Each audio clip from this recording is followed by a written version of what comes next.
Hello everyone, welcome back again. तो standard एथ mathematics scholarship में हमने जो लेसन स्टार्ट किया है that is ratio, proportion and variation.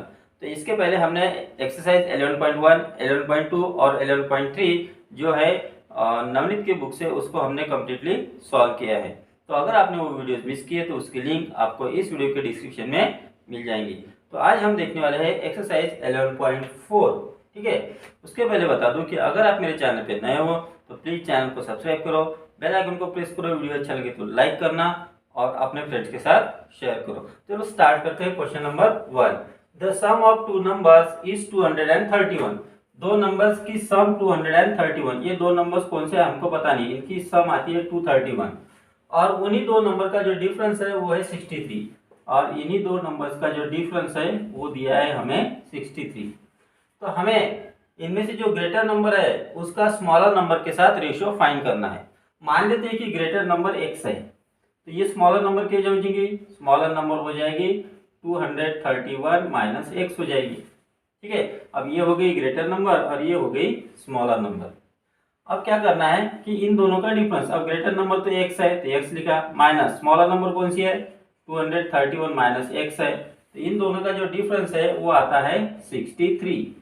ठीक है, तो हमें उन दो नंबर्स का रेशियो फाइंड करना है। तो यहाँ पे हम उसी तरह से सॉल्व करते हैं। मान लो कि ग्रेटर नंबर x है, देयरफॉर स्मॉलर नंबर कौन सी हो जाएंगी 231 माइनस x हो गई। ये हो गई ग्रेटर नंबर और ये हो गई स्मॉलर नंबर। अब इन दोनों का डिफरेंस कितना है 63, therefore x minus 231 minus x, ये हो गया difference, greater number minus smaller number, difference आता है 63। अब इसको हम सॉल्व करेंगे तो x माइनस से मल्टीप्लाई करो तो minus into plus minus 231 minus into minus plus x is equal to 63। अब x और x कितना हो गया 2x is equal to 63 plus 231, addition करो 3 प्लस 1 4, 6 प्लस 3 9 और यहाँ पे आ गया 2। तो x इज इक्वल टू 2 से डिवाइड करो 294 divided by 2 that is equal to 2 1 जा 2, 2 4 जा 8 और 2 7 जा 40। तो x की वैल्यू आ गई 147। तो ग्रेटर नंबर हो गई 147, तो स्मॉलर नंबर कौन सी रहेंगी 231 में से 147 को माइनस करो, 231 माइनस 147, तो यहाँ पे रह गया 4, यहाँ पे हो गया 8।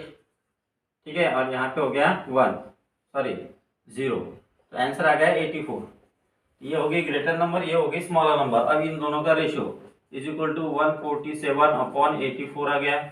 देखो both numbers are divisible by 3, so will divide it 3 4 जा 12, 3 9 जा 27, 3 2 जा 6, 3 8 जा, फिर 7 से डिवाइड होता है 7 7 जा 7 4 जा, दैट इज इक्वल टू 7:4। तो इनका रेशियो हो गया 7:4। तो which option, option 3 is the correct answer.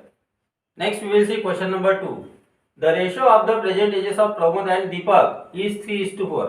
Pramod और दीपक का प्रेजेंट एज का रेशियो 3:4 हमें दिया है।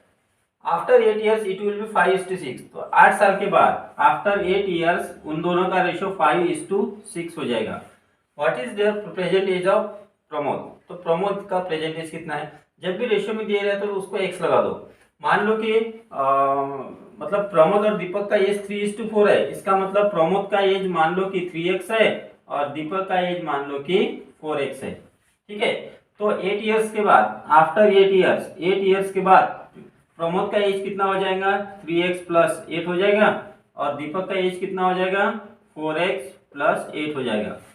8 साल के बाद इन दोनों का जो रेशियो है वो होता है 5:6, यानी प्रमोद का एज 3x प्लस 8, उसका रेशियो दीपक के एज के 8 साल के एज के बाद हो जाता है 5:6। तो इस तरह से हो गया इनका रेशियो। अब दोनों का रेशियो है तो इसको हम कैसे लिखेंगे 3x plus 8 upon 4x plus 8 is equal to 5/6 हो गया। अब क्रॉस मल्टीप्लाई करो, 6 से मल्टीप्लाई करेंगे इसको, 6 इंटू 3x प्लस 8 और 5 से इसको मल्टीप्लाई करो equal to 5 into 4x plus 8। Solve करेंगे 6 3 जा 18x plus 48 is equal to 20x plus 40। 20x को LHS में लेके आओ, so will get here 18x minus 20x is equal to 40 minus 48. So see here, you will get here 18x minus 20x हो गया minus 2x is equal to 40 minus 48 हो गया minus 8. So that is x is equal to -8 upon -2 that is equal to हो गया 4। तो x की value 4 आ गई है ना। अब हमें पूछा है प्रेजेंटेज, प्रेजेंटेज कितना है प्रमोद का 3x, 3x मतलब 3 into 4 that is equal to 12 years. तो प्रमोद का जो प्रेजेंटेज है वो हो जाएगा 12 ईयर्स। तो option 3 is the correct answer. Next we will see question number 3। Two numbers are in the ratio 5:3 and the difference between them is 16। अब दो नंबर रेशियो में दिए हैं, मान लीजिए कि वो दो नंबर 5x और 3x है। अब इन दोनों का डिफरेंस 16 है, इसका मतलब 5x माइनस 3x हो गया 16। सो 2x इज इक्वल टू हो गया 16। So x is equal to 16 upon 2 that is equal to हो गया 8। तो वो दो नंबर्स कौन से रहेंगी, पहली नंबर रहेंगी 5x यानी 5 into 8 that is equal to 40 और दूसरी नंबर रहेंगी 3 into 8 that is equal to 24। So the two numbers are 40 and 24। Next we will see question number 4। The ratio of two numbers is 8:5। दो numbers का ratio 8:5 है, इसका मतलब हो गई एक नंबर 8x हो गई और दूसरी नंबर हो गई 5x। If 8 is added to the greater number, अब इन दोनों में से ग्रेटर नंबर 8x है तो उसमें 8 को ऐड करो। सो 8x प्लस 8 हो गए and 5 subtracted from the smaller number 5x है उसमें से 5 को सब्ट्रैक्ट कर लो। अब आगे कंडीशन क्या कहा है, द ग्रेटर नंबर बिकम्स, तो 8 ऐड करने के बाद ये जो ग्रेटर नंबर है ये becomes twice the smaller number की ट्वाइस होती है। इसका मतलब जो ग्रेटर नंबर है that is equal to 2 into smallest number, smaller number. इस तरह से इक्वेशन मिलेगा। अब इस इक्वेशन को हम सॉल्व करेंगे। So will get here equal to 2 5 10x minus 10। दूसरे ब्रैकेट के हर एक नंबर को मल्टीप्लाई किया, 10x एलएचएस में लेके आओ, therefore 8x minus 10x is equal to minus 10 as it is, plus 8 को ट्रांसपोज करो सो ये बन गया -8। So 8x minus 10x that is minus 2x equal to minus 18। So x equal to minus 18 upon minus 2 that is equal to आ गया 9। ये तो हो गया x की वैल्यू। हमें पूछा है कि स्मॉलर नंबर, तो स्मॉलर नंबर हमारी थी 5x, तो 5 मल्टीप्लाई 9 करो दैट इज आंसर आ गया 45। So which option, option 4 is the correct answer. Next we will see question number 5। x varies inversely as y, x और y में इनवर्स वेरिएशन है तो इस तरह से हम उसको शो करते हैं, x varies inversely with y। अब इनवर्स वेरिएशन है मतलब दोनों का जो प्रोडक्ट है वो कांस्टेंट रहेगा, therefore x into 1 upon y that is equal to हो जाएगा k। ठीक है, अब what is when x की वैल्यू दी है 1.2,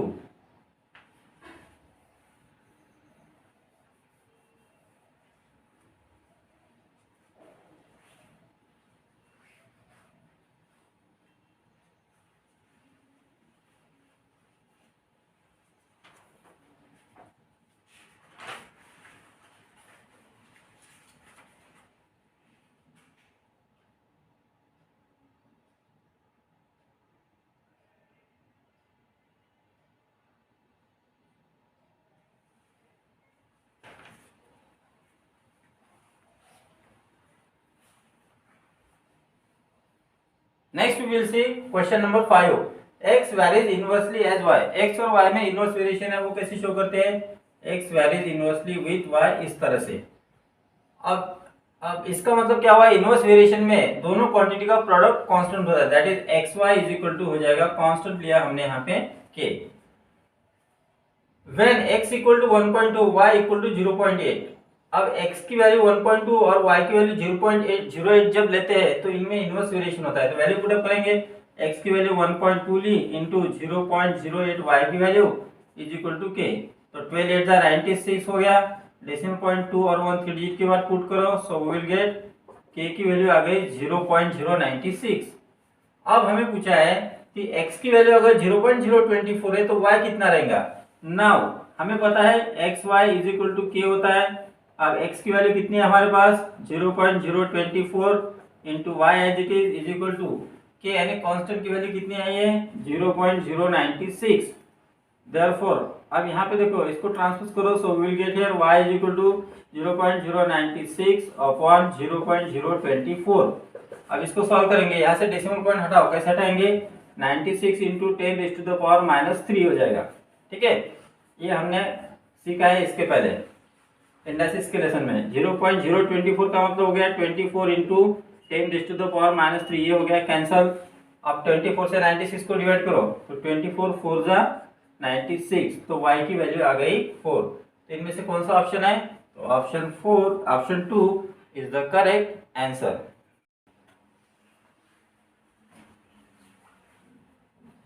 Next we will see question number 6.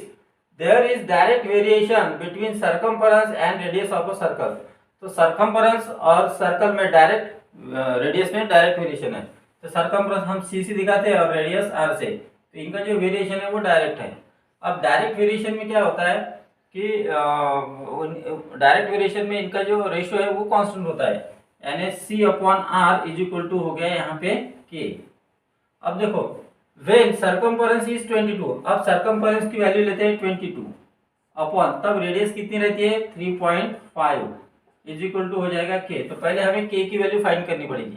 तो k इज इक्वल टू क्या होगा यहाँ पे 3.5 मतलब 35/10 और उसका रेसिप्रोकल करो, सो विल गेट हियर 22 इंटू 10/35, 5 से डिवाइड करो, 5 2 जा 5 7 जा, so will get here k is equal to हो गया 44/7। तो ये होगी k की वैल्यू। अब क्या कहा है ना सर, रेडियस 35 है तो हमें सर्कमफरेंस पूछा है, तो हमारे पास इक्वेशन है c/r is equal to k। अब देखो यहाँ पे रेडियस 35 दी है, so c as it is लिखेंगे upon 35 is equal to k की वैल्यू है 44/7। 35 को ट्रांसपोज करो तो c is equal to 44/7 multiply 35, 7 1 जा 7 5 जा, 5 से 45 को मल्टीप्लाई करके 5 4 जा 20, 5 4 जा 20, तो आंसर आ गया 220 centimetre. So which option? Option first is the correct answer. Next we will see question number 6. There is direct variation between circumference and radius of a circle. तो circumference और सर्कल में direct, radius में direct variation है। तो circumference हम c से दिखाते हैं और रेडियस r से, तो इनका जो वेरिएशन है वो डायरेक्ट है।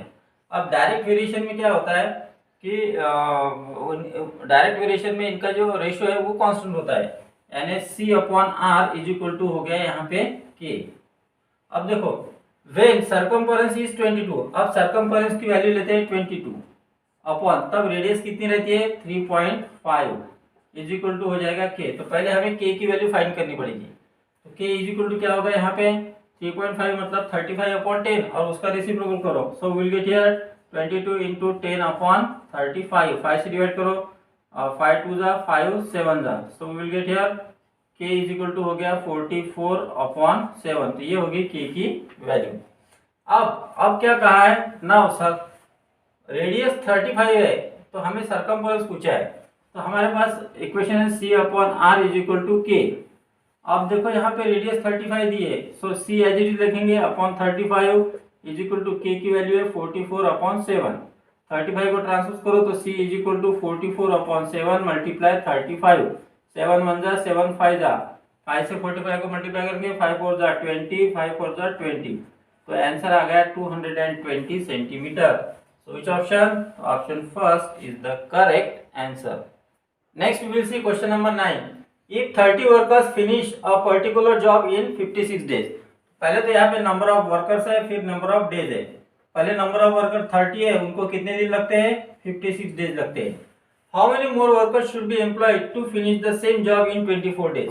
अब यही काम हमें 24 डेज में करना है, तो कितने और वर्कर हमें ऐड करने होंगे ये हमें पूछा है। तो मान लेते हैं कि x वर्कर को ऐड करना होगा। अब यहाँ पे देखो जो डेज है, नंबर ऑफ डेज कम हो गए तो वर्कर जो है वो कम होंगे या बढ़ेंगे, तो ऑब्वियसली वर्कर बढ़ेंगे, तो कितने से बढ़ेंगे वो हमें पूछा है। तो ये जो वेरिएशन है, एक क्वांटिटी की कम होने पे दूसरी क्वांटिटी जब बढ़ जाती है तो इसको हम कहते हैं इनवर्स वेरिएशन। और इनवर्स वेरिएशन में दोनों क्वांटिटीज का प्रोडक्ट कांस्टेंट होता है। Therefore we can write x multiply 24 is equal to 30 multiply 56. Therefore x की वैल्यू फाइंड करो, x equal to 30 multiply 56 upon 24। अब 6 से डिवाइड करो, 6 4 जा 24, 6 5 जा 30, 4 से 56 को डिवाइड करो, 4 1 जा 4, 4 1 जा 4, 4 4 जा 16, 14 5 जा 70, तो x की वैल्यू आ गई 70। तो हमें पूछा था कि कितने और मोर वर्कर्स उसमें लगेंगे।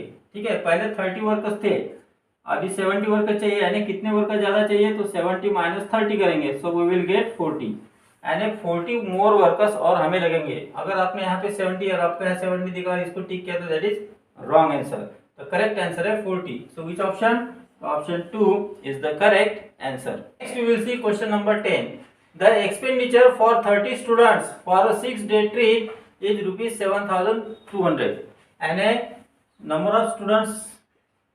ऑफ स्टूडेंट दिए हमें, ठीक है, फिर दिया है नंबर ऑफ डेज और फिर दिया है कितना एक्सपेंडिचर आएगा। ठीक है, एक्सपेंडिचर तो यहाँ पे हमें 3 क्वांटिटी यहाँ पे दी है।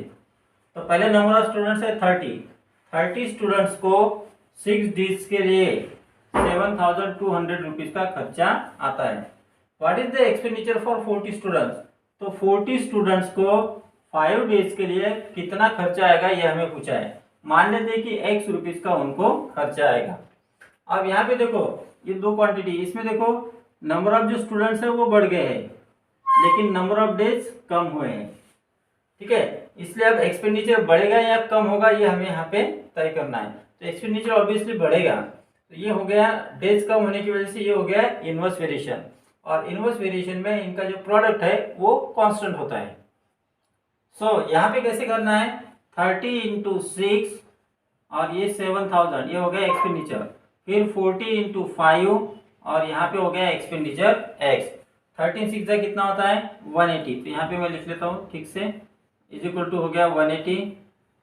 ठीक है, 180 और ये इनका खर्चा आ गया 7,200, 40 इंटू 5 दैट इज हो गया 200 और इसका खर्चा है x रुपीज। अब ये जो 2 क्वांटिटी हमें यहाँ पे मिल गई इसको हम करेंगे इनवर्स वेरिएशन के हिसाब से multiply. So we will get here, दोनों क्वांटिटी का जो प्रोडक्ट है वो सेम होता है। So we will get here, इस तरह से हमें इसको मल्टीप्लाई करना पड़ेगा। तो ऐसे 3 क्वांटिटीज में हम क्रॉस मल्टीप्लाई करते हैं। Therefore we will get here 180 into x is equal to 7,200 into 200। So x equal to 7,200 into 200 upon 180। 0 0 cancel, 18 1 जा 18 4 जा, तो आंसर आ गया 40 इंटू 200, 2 4 जा 8 और यहाँ पे 3 0 लगा दो। सो विच ऑप्शन? तो option 3 is the correct answer.